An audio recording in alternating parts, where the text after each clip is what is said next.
এবার দেখুন, আর একটা বড় প্রশ্ন, সিপিএম এর লোকজন এখনো বিভ্রমের মধ্যে আছে যে রামের ভোট এতদিন, সরি, বামের ভোট এতদিন রামে গেছিল, আবার রামের থেকে বামের ভোট ফিরে আসবে, কিন্তু তার মানে যদি আমরা দেখি যে পরিসংখ্যান কোনো ইয়ে নেই। এবার সিপিএম আমরা যদি 2019 থেকে 2026-এর প্রতিটা ইলেকশন দেখি, প্রতিটা ইলেকশনে দেখা যাবে হিন্দু প্রধান এলাকাতে পার ক্যান্ডিডেট সিপিএম এর ভোট সংখ্যা কমে যাবে। আমি এক্সাম্পল দিচ্ছি, এবার সিপিএম গড়ে যতগুলো প্রার্থী দিয়েছিল, সিপিএমের প্রার্থীগুলো গড়ে 15,700 ভোট টানতে পেরেছে। 15,700 মানে পশ্চিমবঙ্গের একটা কনস্টিটিউন্সি অ্যাভারেজে 2 লাখের কাছাকাছি 5% মতো টেনেছে আর কি, মানে সরি 6-7% মতো টেনেছে আর কি, টোটাল 7-8% মতো টেনেছে একটা কনস্টিটিউন্সিতে।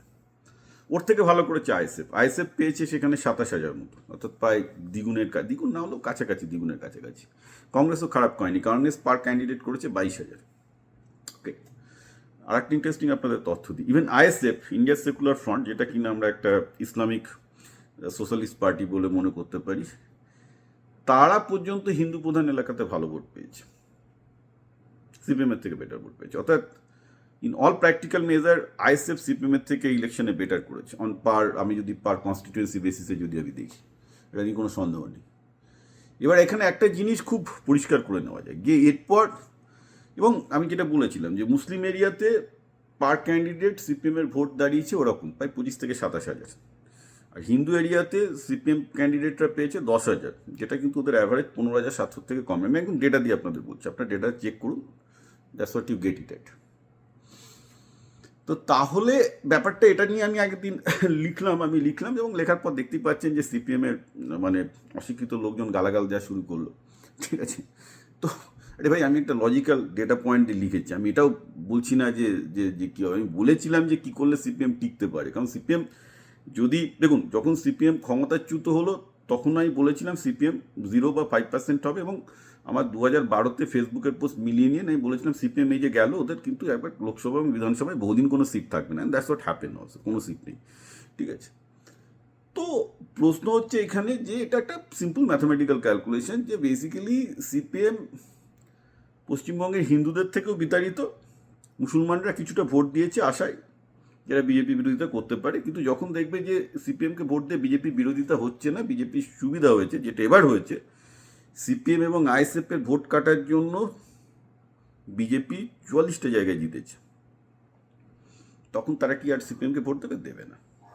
এবার আপনি বলবেন যে তৃণমূলকে তো সিপিএম, তৃণমূলকেও তো মুসলমানরা ভোট দেবে না, কারণ তৃণমূলও বিজেপিকে হারানোর মতো অবস্থায় নেই, কারণ তৃণমূল হিন্দুদের দ্বারা ফুললি রিজেক্টেড।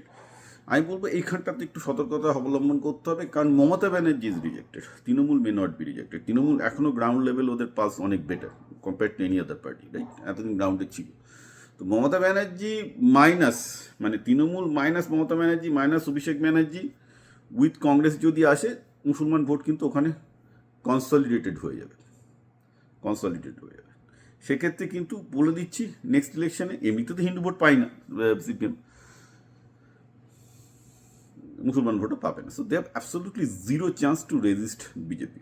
আর এরপর পশ্চিমবঙ্গের বিরোধী পরিসরের জায়গাটা যে বিজেপিকে রেজিস্ট করতে পারবে না, তার কোনো মানে বিজেপির বিরুদ্ধে যা জেতার কোনো চান্স নেই, দে উইল ভ্যানিশ। তো সিপিএমের আমি কোনো ভবিষ্যৎ দূরের কথায় 5% ভোট রাখতে পারে কিনা সন্দেহ আছে। কারণ দেখুন, আগের বারের তুলনায় 2021-এর তুলনায় পশ্চিমবঙ্গে সিপিএমের কটা ভোট বেড়েছে? 1700টা ভোট বেড়েছে, এই তো অবস্থা। এতটা মানে অ্যান্টি টিএমসি আবহাওয়াতেও মোটে 1700 ভোট বেড়েছে। So they are absolutely nothing now. এবং 5% ভোটও কিছু নেই, এটাও ধরে রাখতে পেরেছে, বা সেটাও ধরে রাখতে পারবে না। That's what it is getting ইট। কারণ ওই 5%-এর মধ্যে অন্তত 3% হচ্ছে মুসলমানদের ভোট, বা 2.5% হয়তো মুসলমানদের ভোট, সেটা চলে গেলে সিপিএম 2.5%-এ চলে আসবে। This is going to B the case.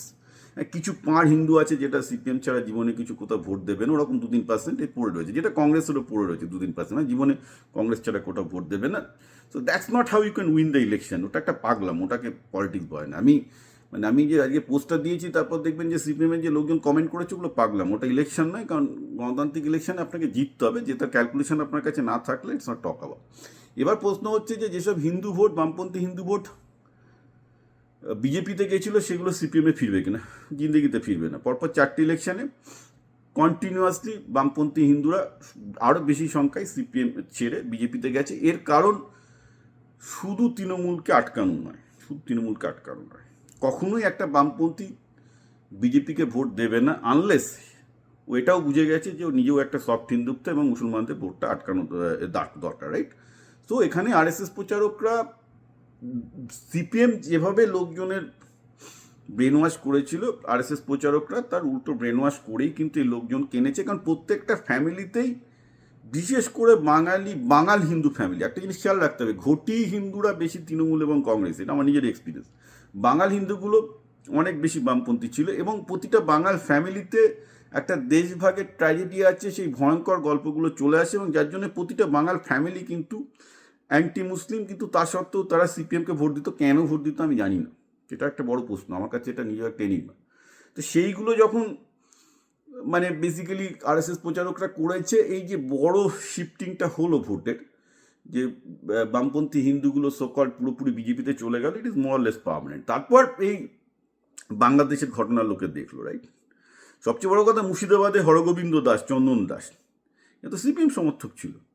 তো যখন রায়টটা হলো মুর্শিদাবাদে, মুসলমানরা কি দেখেছে যে এরা সিপিএম পার্টির, এরা আরএসএস এর লোক নয়, এদের থেকে মুসলমানদের কোনো খতরা নেই, এরা তো সিপিএম একটা সেকুলার পার্টি করতো। তো মুর্শিদাবাদে কেন এদেরকে মারলো মুসলমান গুন্ডাগুলো? হিন্দু বলে মেরেছে, সেখানে তো পার্টির কালার কেউ দেখেনি, এটা তো ঘটনা। আমি কালকে গোবিন্দ দাসের বইয়ের ইন্টারভিউ দেখছিলাম, বলে শুভেন্দু অধিকারী ছাড়া আমাদের পাশে কেউ দাঁড়ায়নি, তারপর সিপিএম দাঁড়ায়নি এই হিন্দু ফ্যামিলির পাশে। একবার বোধহয় এই মোহাম্মদ সেলিম একটা মিছিল করেছিল, তারপর কিছু করেনি এদের জন্য। ওকে, আলটিমেটলি বিজেপি দাঁড়িয়েছে এদের পেছনে। তো বাংলাদেশে হিন্দুদের কি অবস্থা বাঙালি হিন্দুরা দেখছে। বাই দ্য ওয়ে, আমি বাংলাদেশের হিন্দুদের নিয়ে লাস্ট 20 বছর ধরে লিখে আসছি। লাস্ট 20 বছর কেন, যখন মুক্তমনার তো একটা বড় প্ল্যাটফর্ম ছিল। তো বাংলাদেশি হিন্দুদের উপর কী অত্যাচার হয়েছে আমার কাছে যদি জানতে চান, আমার কাছে তার পুরো ইতিহাস আছে, এই পুরোটাই আপনাদের বলে দিতে পারি, কারণ এটা নিয়ে আমার দীর্ঘদিন লেখালেখি আছে। আপনার মুক্তমনা বা বিপ্লব পাল নামে সার্চ করলে, গুগলে সার্চ করলে প্রচুর লেখা পাবেন।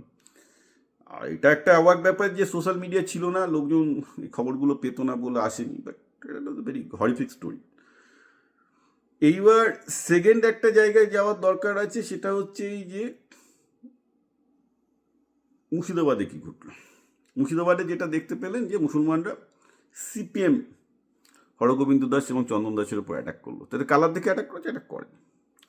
আমি একটা ছোট আমার ফ্যামিলি হিস্ট্রি থেকে বলি, যেন আমাদের বাড়ি ছিল নিশ্চিন্দপুরে ইয়েতে, তো ওরা তো নিশ্চিন্দপুরে বাড়িতে আমি কখনো থাকিনি। তো ওখানে যা মানে বাবা কাকা জ্যাঠার যে সম্পত্তি ছিল, 18টা ঘর হিন্দু ছিল এক সময়, যা শুনেছি। একটা ঘর হিন্দু 10 বছরের বেশি টিকতে পায়নি মুসলমানদের মধ্যে। আমি সেগুলো নিয়ে লেখালেখিও করেছি। খুব ইন্টারেস্টিং ব্যাপার যে সেই সময় বাবা তো সিপিএমের সাথে মানে যদিও ছেড়ে দিয়েছেন, তখন কিন্তু সিপিএমের প্রতিটা নেতার মুর্শিদাবাদের বা করিমপুরের আমাদের বাড়িতে যাতায়াত, বামপন্থী ফ্যামিলি বলে। তো যখন আমাদের ওই বাগানের বাস টাস কেটে নিয়ে যাচ্ছে তখন ওইখানকার বামপন্থী নেতারা, যারা বাই দ্য ওয়ে মানে ভেরি গুড ফ্রেন্ড, বলছেন যে ভাই তোমরা এখান থেকে ছেড়ে চলে যাও, তোমাদেরকে প্রোটেকশান দেওয়া সম্ভব না। কতদিন প্রোটেকশান দেবে পুলিশ? ঠিক আছে, পুলিশ পাঠিয়েছিল, মানে ইনফ্যাক্ট ওদের আমাদের বাঁশবাগান বা পুকুর ইয়ে করতে পাঠিয়েছিল, পুলিশ পাঠিয়েছিল। তো পুলিশ দিয়ে কি থাকা যায়? কিন্তু practical advice by the way, it is true.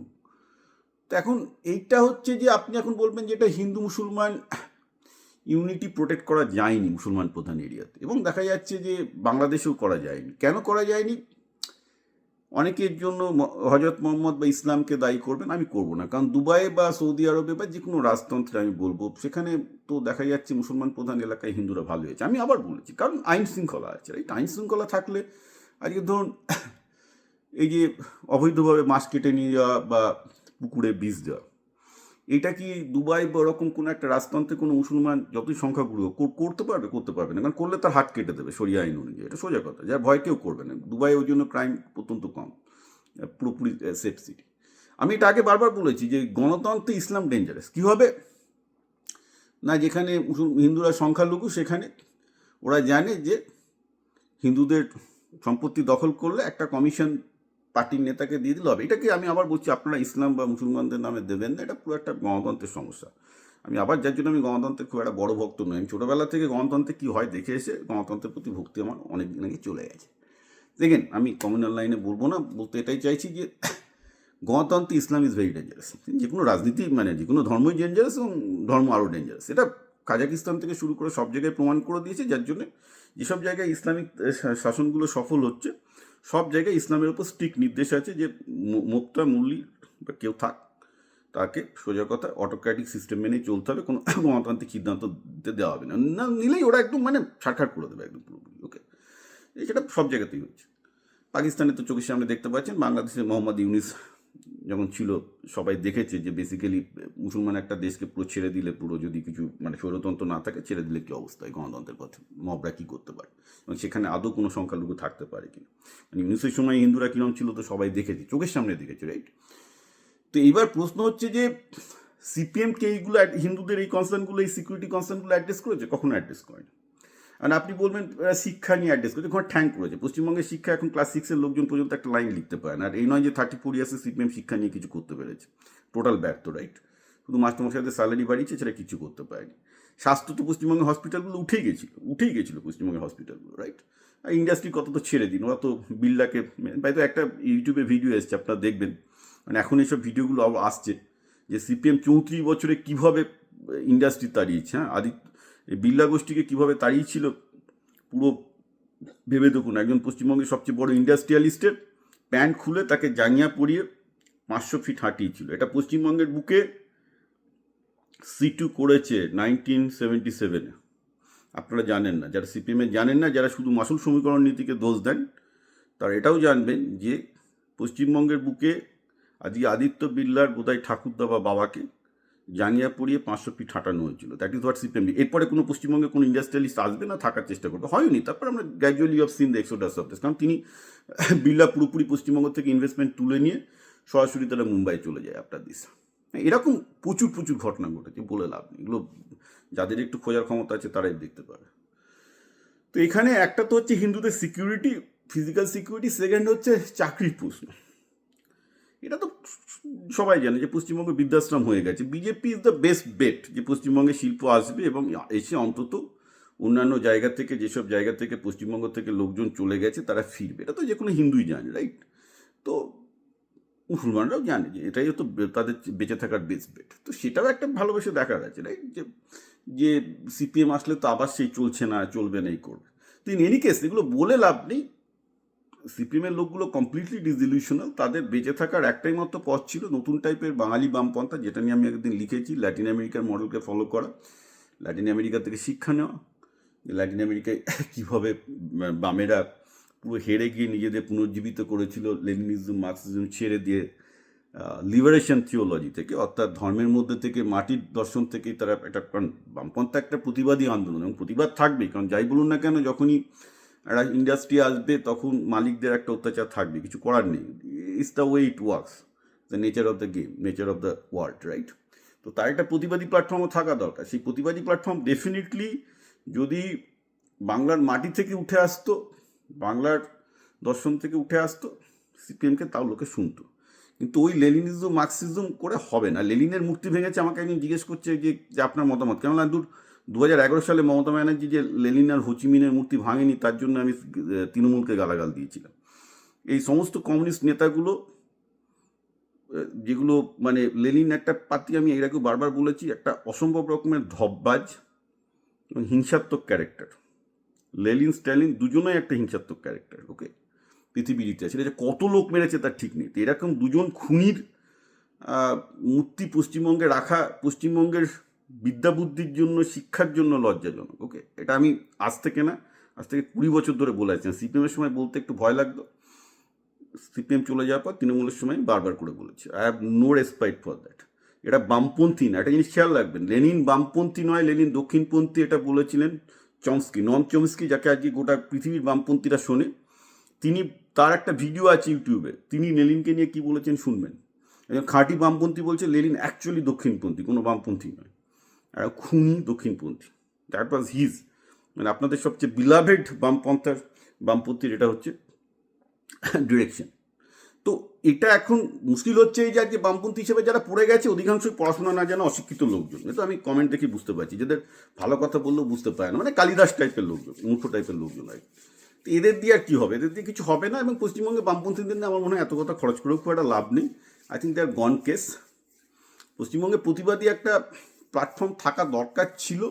সেই প্রতিবাদী প্ল্যাটফর্মটা কোথা থেকে আসবে, that is a very interesting thing. কারণ কংগ্রেস এবং তৃণমূল বরাবর ক্ষমতায় থাকতে Kejriwal party, they are not very opposing party as such. হ্যাঁ, সেটা একটা সমস্যার জায়গা তৈরি হবে পশ্চিমবঙ্গে।